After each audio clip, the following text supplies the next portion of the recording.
জামালপুর যমুনা, ব্রহ্মপুত্র, ঝিনাই কিংবা সুবর্ণখালী নদী বিধৌত এক বিস্তৃত অঞ্চল। কৃষি উৎপাদনের জন্য পরিচিত এই জেলায় ঠিক কবে থেকে জনবসতি গড়ে ওঠে তার হিসাব পাওয়া মুশকিল। ধারণা করা হয় প্রায় ৮০০ বছর আগে থেকে এখানে জনবসতি রয়েছে।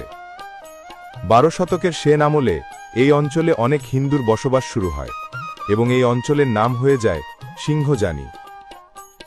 ১৬ শতকে ইয়েমেন থেকে ইসলাম প্রচার করতে আসেন হজরত শাহ জামাল র, যার নামেই পরবর্তীতে এই জেলার নাম করা হয়েছে জামালপুর।